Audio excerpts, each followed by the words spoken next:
देश में आजादी के बाद से 1950 से 2015 के बीच हिंदुओं की आबादी में कमी आई है, जबकि मुस्लिम आबादी 9.84% से बढ़कर 14.09 हो गई है।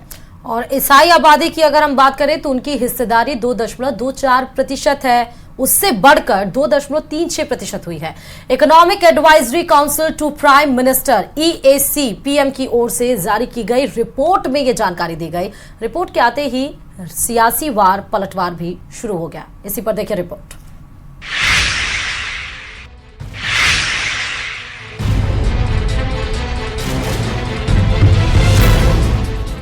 हिंदू आबादी 10% घट गई है। आबादी वाली रिपोर्ट पर खूब मची रार।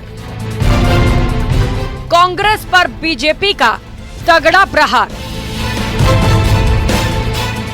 कांग्रेस ने देश को बनाया धर्मशाला। कांग्रेस बोली ध्यान भटकाने के लिए मुद्दों पर डाला ताला। हिंदू बना मुसलमान, आबादी पर घमासान। मुस्लिमों की आबादी को लेकर राजनीतिक गलियारों में भले ही आरोप प्रत्यारोप का दौर चलता रहता है, लेकिन प्रधानमंत्री आर्थिक सलाहकार परिषद के विश्लेषण में मुस्लिम आबादी को लेकर बड़ा खुलासा हुआ है। ये खुलासा ऐसे समय पर हुआ है जब लोकसभा चुनाव अपने चरम पर है और तीसरे चरण का चुनाव संपन्न हो चुका है। प्रधानमंत्री आर्थिक सलाहकार परिषद की रिपोर्ट की माने तो आबादी पर EAC रिपोर्ट का खुलासा, हिंदू घटे मुस्लिम बढ़े। 1950 से 2015 तक के आंकड़ों पर रिपोर्ट। हिंदुओं की आबादी 7.82% घटी। हिंदुओं की आबादी 1950 में 84% थी। हिंदुओं की आबादी 2015 में 78% हुई। 65 वर्ष में मुसलमानों की आबादी बढ़ी। 1950 में मुस्लिमों की आबादी 9.84% थी।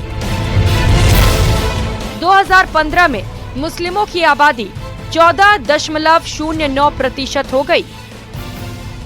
भारत में हिंदुओं की आबादी 7.8% घटी।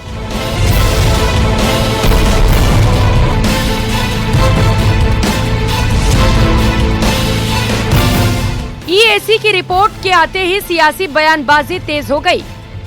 बीजेपी कांग्रेस पर हमलावर है। बीजेपी ने आंकड़ों पर चिंता जताई है। भारत में हिंदुओं की जनसंख्या कम हुई है, वह क्षेत्र भारत से अलग हो जाता है। अफगानिस्तान जो आज का है वो पहले सारा राज्य वहाँ पर था, वहाँ हिंदुओं की जनसंख्या कम हुई, वो अलग हो गया। पाकिस्तान था, वहाँ पर हिंदुओं की जनसंख्या ज़्यादा थी, तब तक वो हिंदुस्तान में रहा और वहाँ जनसंख्या कम हुई, वो पाकिस्तान बन गया। इसलिए भारत में जनसंख्या का संतुलन और जनसंख्या का नियंत्रण न केवल ये भौगोलिक बदलाव के लिए परंतु भारत के विकास के लिए भी अत्यंत आवश्यक है। उसके आरोप को महंगाई और बेरोजगारी जैसे असल मुद्दों से ध्यान हटाने की जुगत बता रही है। गहलोत सरकार में मंत्री रह चुके खाचरियावास कहते हैं कि बीजेपी ध्रुवीकरण कर जनाधार बढ़ाने का प्रयास कर रही है। मैं आपको गारंटी से कह रहा हूँ, ये चुनाव से प्रभावित आंकड़े भारतीय जनता पार्टी को ये बताना चाहिए 10 वर्ष में आपने हिंदुओं की भलाई के लिए क्या किया। बीजेपी ये चुनाव अपने कामों पर नहीं, हिंदू मुसलमान के मुद्दे पर लड़ना चाहती है। मुसलमानों का डर पैदा करके हिंदुओं के सारे वोट लेना चाहती है, लेकिन हिंदू को कुछ देना नहीं चाहती। ये देश जानता है यहाँ हिंदू मुसलमान का मुद्दा नहीं है, यहाँ बेरोजगारी का, महंगाई का, गरीबी का, बीजेपी के धोखे का मुद्दा है।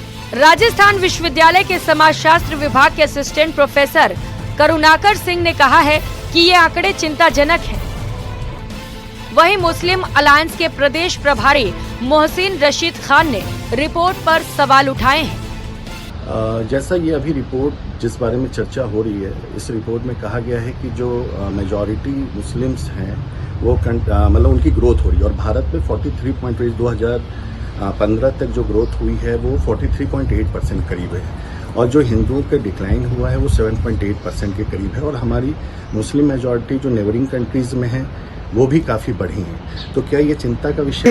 ये जो आंकड़े आए हैं प्रधानमंत्री की एडवाइजरी काउंसिल, ये जो आंकड़े आए हैं ये एक तरीके से इस मुल्क में एक अफरा तफरी मचाने की कोशिश है, और पेश भी इस तरीके से किया जा रहा है जैसे कोई मुसलमानों की तादाद बेइंतहा 40% बढ़ गई हो और हिंदुओं की बेचारों की तादाद 8% घट गई हो। तो ये एक गलत तरीके से माहौल पेश बनाने का एक कोशिश है। रिपोर्ट के बाद बीजेपी देश में तत्काल जनसंख्या नियंत्रण कानून और समान नागरिकता संहिता लाने की मांग कर रही है, जिसे विपक्ष बीजेपी की हार की बौखलाहट बता रहा है।